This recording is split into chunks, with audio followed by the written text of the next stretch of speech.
Hey, this is Rob Anspach, and welcome to another edition of eHeroes. Today's eHero, I see I'm stumbling already, but that's okay. We're just going to keep on going. Today's eHero is Kelly Noble Mirabella, who is, to most people, the chatbot queen. And so we're going to talk about chatbots today because I think it's something that a lot of people have questions about. So welcome, Kelly, and I'm excited to learn. Thank you. Thanks for having me on. I'm excited to talk about chatbots. I could pretty much geek out on Facebook. To be more specific, Facebook Messenger chatbots, because chatbots actually are a lot more than what is on Facebook. So, and just like me stumbling into my intro there, I think there's a lot of people that are stumbling into chatbots, trying to figure out where it fits within the realm of what they're doing, and they're making mistakes. absolutely. Yeah, I see a lot of the common mistakes are people are going into it without understanding why they're using it. Someone tells them you have to have a chatbot. And while I agree that pretty much every company, every professional out there could benefit from a chatbot, they'll not think about what's the best use for this. And they'll just set something up that really is not valuable, it's not useful, and it ends up frustrating the end user. So there's a lot of bad bots, if you will, out there right now.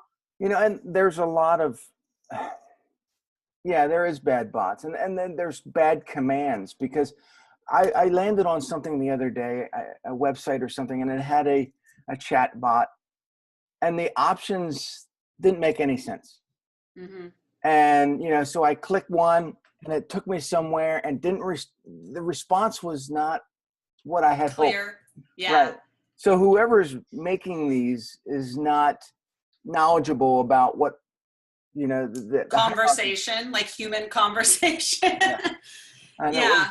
It was just weird. And so, we talked about this before we got on the recording, that chatbots are not human interaction. They're not human conversation. So it does take that element out of the picture. But we can program them in such a way that it gives the illusion that you're giving information. Exactly. In fact, one of my favorite things is to say to people is chatbots are only as smart as the people who build them. And when I'm building out a chatbot, I make it very clear from the beginning, you're not talking to a human, you're talking to my chatbot assistant, but I want them to forget halfway through that they're talking to my chatbot assistant. And when they remember, kind of think, wow, that's a good chatbot. You know what I mean? That's what I want. So I really love building like quizzes and trivia, and I put a lot of my own personality into how I answer people, a little sass, if you will. And I've had a lot of great feedback about people saying, I know that this is a chatbot, but I can hear your voice when you're talking to me through this chatbot. And that's really the thing I want to drive into all the builds that I do. It doesn't all have to be sassy, but you want people to have a smooth experience so that even though it's clear they're not talking to a human, it's still valuable. It's still, I wouldn't go as far as saying maybe enjoyable, but it's not, that friction of why this doesn't make sense. Why are you doing this? How deep of a level, though, do we want to build these chatbots? Do we want to make them simple, or do we want to have answers to 50 different questions? Sure. So I think right now the technology is really, honestly, it's not there to be a full out replace your customer service, and I think that's the mistake. A lot of people are out there saying chatbots will solve all your FAQs. And yes, they could solve a lot of those FAQs that your customer service gets. And you can go fairly deep into helping, but it's not the best use of that time of that build because the technology is not really there. And I think it's going to make people more frustrated when they are trying to get their questions answered. So, you can go fairly deep with the technology if you really spend a lot of time building out, like, how are the various ways that this person's going to answer this question? And what is the best way to respond to them if they ask a question that maybe we don't have the thing programmed in. So you can make these as big as you want. Like, I've seen some huge chatbots, but sometimes the simplest, like, hey, we'll be right back with you, or click here to schedule a call, or, just a simple, how can I help you? Let me notify the admin, which is you, the person. Mhm. Those are sometimes the best chatbots. Just simple, let me just save you a little time. Because I think the biggest benefit right now, based off that what the technology can do right now, is people want response right now. Someone sends your Facebook page a message, they expect you to be like within 5 minutes or less, and that's given a lot of leeway. So the chatbot can allow you to buy you time. It's almost like the answering machine, but like a fun answering machine. So you can buy time by saying, we will be right with you. In the meantime, let me see if I can kind of help you get to where you need, but we'll go ahead and notify you and get back to you in the next 24 hours, whatever that is. So it can buy you time. It also can help kind of segment people and help you build a list of subscribers that become really active, engaged people for your page, which can benefit you in so many ways against the Facebook algorithm that's like killing everybody right now. You spoke about time, and, and my grandson just popped in. It's always the perfect timing. My kids do it all the time. So, you spoke about time, and Facebook does have kind of a reminder, and it shows up. It says, that you respond in such and such a time.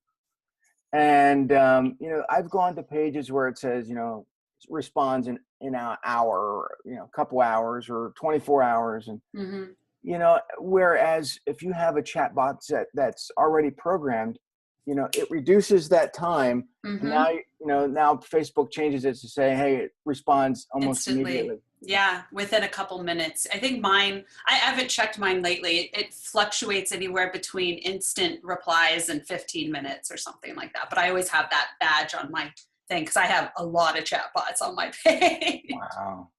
But they don't all go, you don't go from like Facebook page to all like get confused. You can direct these chatbot flows, these various flows of chatbots or messages into different entry points based off of what you want them to do and accomplish. Mm-hmm. Just like, I had put the Facebook chat right on the social media or social media week Coeur d'Alene website.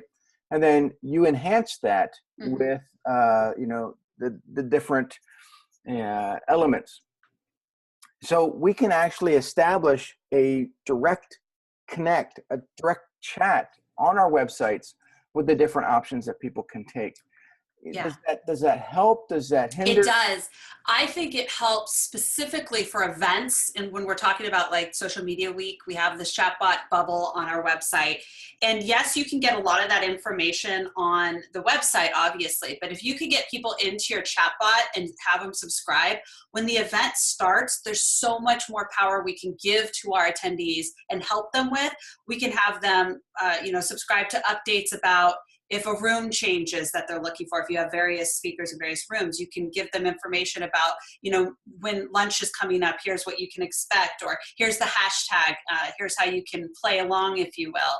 If you have questions, and you're at the event and you need to get a hold of someone, message us. So you can use the chatbot as kind of the event assistant for the actual person. So I have in my pocket, I'm subscribed to the chatbot. I can get that notification. I could send the message back anytime. Where is this speaker? And I can type in the speaker. Well, I've set up keywords for every single speaker that we currently have registered, and it'll pop information. And as we get more information, as the organizers, I'll go in and update those. They're in this room. This is the topic. If they have a special slides they want to hand out or PDF, we can integrate that into the chatbot. Here's the PDF. You click here and you can access it. So it makes it so that it brings a lot of value. And if your chatbot's not bringing value, then don't waste your time, right? Now, I've heard a lot of people say that chatbots are the email killer. I mean, is that true? No, I don't believe so. I think that there's a lot of things that chatbots can do that will maybe take away from email, but there's a lot of things that email is still better at. A lot of things that email is still better at. I mean, for instance, you wouldn't send an e-course to a text message, right? You wouldn't do like a mini e-course or a mini e-course to a messenger, because that can get annoying. It's really clunky. It really deserves more text. So if you're text heavy or file heavy, then email is still the better thing. And actually a chatbot on Facebook or wherever you have your chatbots, they can help build your email list. So they can actually work together to create a seamless experience. And that's really where I see the future of chatbots, is a seamless experience so that people can access what they need from you wherever the touch point is. For instance, chatbots in general. What are chatbots? They're not just Facebook messages. They could be text message based. They could be chats on your website based. They could be, your Alexa. If you have a little Alexa, what do you call these? Echo Dots. And you say, hey, Alexa, I need this information. That's a chatbot. So they're voice activated. Your Siri is a chatbot. So there's a lot of these chatbots, and I see the future of them being wherever their entry point is, they're all going to connect so that everything is seamless and useful and helpful for whoever's using them. So it's beneficial to the consumer and to the business. I think you made a great point right there with showcasing Siri and Alexa, because both of those are voice automated chatbots. Yeah. And that may be something that Facebook is going to go to, or any of these chatbots will go to make life a little easier. Mm-hmm. I think so. And as we see technology growing in the direction of artificial intelligence, you'll see more and more chatbots integrate with that. So for instance, Google has Digibot, which is their kind of artificial intelligence, which is really smart, by the way. But they haven't released the full out AI yet, because they're still making it, just tightening it up. But eventually the AI is going to be there. The artificial intelligence is going to be there. So that will help make your chatbot smarter. It's not there right now unless you are spending a small fortune. And by small fortune, I mean big fortune. Mm-hmm. The average chatbot builder, the average business, medium, small, even large, they're not spending money to have full teams manage their chatbots and stuff. And if they are, they're spending a lot of money to make those chatbots excellent. So for now, if you don't have a giant budget to have a full chatbot team or AI, then you're going to be building pretty basic chatbots, and you're going to have to be okay with that. But they're still useful. What is the average price of a chatbot? Oh, you could build your own chatbot for free. Really, if you want to, in the realm of like Facebook chatbots, which are the easiest, I think, to build, Facebook Messenger chatbots, which run through your Facebook page. There are tools like ManyChat, which is what I use, or Chatfuel, or if you know coding, you can go direct into the Facebook developer platform and you can build for free. And I spend for the pro, I spend $10 a month for my pro account with ManyChat. So it's very affordable. If you want to spend the time to learn how to do it yourself, there's a lot of resources. I teach a lot of resources. There's a lot of YouTube videos out there, a lot of e-courses, groups. So the resources are there. You could do it for free. Obviously, your time is money. So if you want to pay someone to build out a chatbot, that can range as well, because, as we already talked about, chatbots could be as simple as here's a menu, and they could be a full out, thing of flows and menus and answering questions and directing people here or there. And then there's maintenance to that. So you could do it anywhere between free and thousands of dollars. But the free really only gives you so many options, whereas $10, and it's branded to those. Yeah, I would go with like the $10 a month for the paid ManyChat. Me personally, that's what I do. I get a lot out of it. It's worth it to me. I have most of my clients that I'm doing chatbots right now for the $10 a month, which gives you up to 500 active engaged subscribers, which most people, when they're starting off, that's where they're at anyways. 0 to 500, you're going to be there for a while. So it's a really great place to start. Is all this technology, though, taking the social out of social media? I think if used incorrectly, it certainly can. I did a Facebook Live a while back. I'm planning on doing an official video on this topic, and it's, annoying chatbots. I went to a conference for real estate agents, and they polled the audience, are chatbots useful or annoying? And overwhelmingly, I think it was like 74% said annoying. And a lot of that comes from, I think, people hear chatbots, they think bots, like spam bots. But a lot of it also is because developers and businesses are building chatbots and not following the rules and they're spamming people, they're pushing messages to people that don't want them, they didn't subscribe, it's not useful. So yes, that's always going to be there, just like any other tool. If you're not using it correctly, you're going to upset some people. It's going to be annoying. But if used correctly, it is a power tool for increasing engagement. One of my favorite things to use these chatbots for is actually called what I like to call a cycle of engagement, where I can actually create a post on my Facebook business page, which notoriously Facebook pages are not performing super well right now. We were talking about this earlier. We're getting about a 1% to 2% industry average, right? Across the board, most people are getting under 2% reach on their organic stuff. Well, if you have subscribers, then you can, send out, I'll give you an example. I built out a trivia game, and I post about it, and people would go to do the trivia game. They want to play the game. They would enter through my chatbot on the post, and I usually have like a link. You click here. They play the game. At the end of the game, it says post your score back on the original post and be entered into the drawing to win a free prize. And it's not a huge prize. It could be like a gift card, whatever. And so they go to the post their score, and that helps boost the game in the algorithm, which then more people will see it, more people play it, and the cycle continues. And then on top of that, inside of the chatbot, there's a share feature. Did you like this game? Share it with your friends, and you can share it with your friends. And that's just one small example of how you can get more eyes on your content. And the content is not just tied to Facebook. I have friends and clients who do YouTube videos, including myself. I do YouTube videos, and we send out a chatbot for people who have subscribed to those updates. They want to get the updates about when our podcast goes live or when our YouTube goes live, and we'll send them a message through the chatbot. Hey, the newest video is out. Here's what it's about. Click here and go watch it. And that's helping get people to a YouTube video on Facebook, which would never work in the algorithm, right?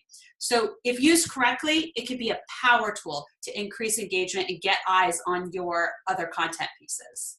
I know some people were using, type in this keyword, and then I guess that would forward them to their. Yeah, that's called a comment growth tool. I actually just released a video yesterday on how to build those out.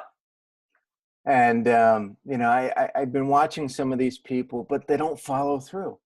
Yeah, you gotta do the whole thing. They get all these people commenting, and I guess their bot kicks in, but it only gives them like 1 or 2 levels of conversation, and then it cuts off. Yeah, it needs to. So like for mine, I would do like a Facebook Live. I did a Facebook Live the other day about growth, the comment growth tool actually, and talking about the 5 reasons why your growth tool might not be working. And then type RAD below, and I'll get you subscribed to my updates, and I'll send you the video when it releases. So they type RAD, it goes into an opt-in. So it's going to ask them, is it cool? And you can change how the wording is. Mine's always something like, is it awesome of me to send you messages? Or is it cool? So is it cool if I send you Facebook messages? Just type yes below. And they type yes, they become an official subscriber. It sends them the next message. Great, I'm going to be sending out a weekly thing with all the updates about chatbots. And in the meantime, the video is going to be released tomorrow. In the meantime, you can check out my other videos. Click here. You can, go to my Facebook group. Click here, or you can check out my website about all the things I have for chatbots. Click here. So you build it a little deeper, get them where they're going, tag them on their interests, so that when you do send out a message that's like a broadcast to everyone, you're not sending it to everyone. As marketers, we know, right? We know that we don't always follow this rule, but we know that segmentation is the way to convert. And that goes for email, that goes for our ads, that goes for everything. It's the same thing for chatbots. The more you segment, the more specialized and personalized the experience, the better the experience will be for people, more valuable you will convert. Right. And I know that there's a difference. I looked at the regular Facebook chatbot versus the ManyChat. And ManyChat will actually show you who your audience is, or Facebook will not.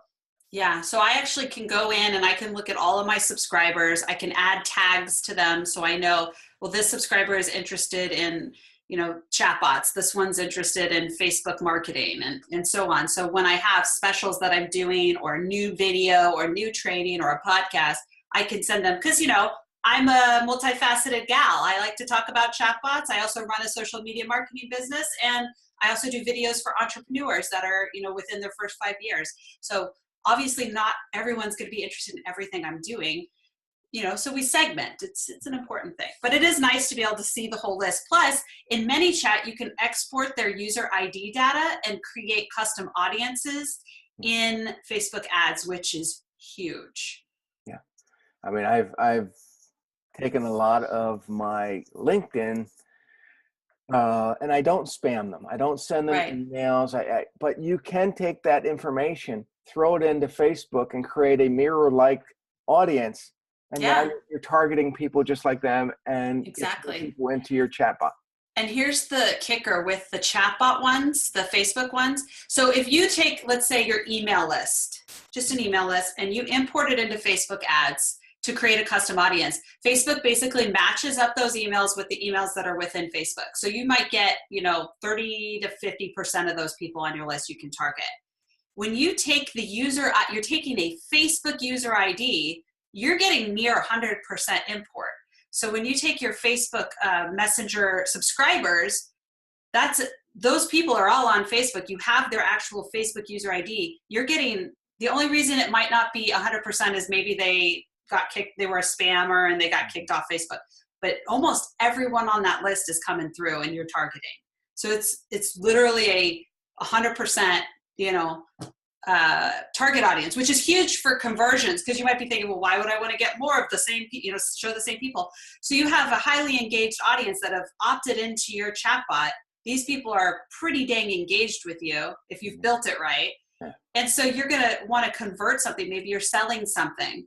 You're going to run an ad in front of them. They're going to be more likely to engage even more and convert than the cold audience. And you can also create lookalike audiences and build your chatbot even more. So if the audience wants to learn more about you, how do they find you? Where do they go? So I am everywhere at Stellar247. That's STELLAR, and then the number is 247, including Stellar247.com.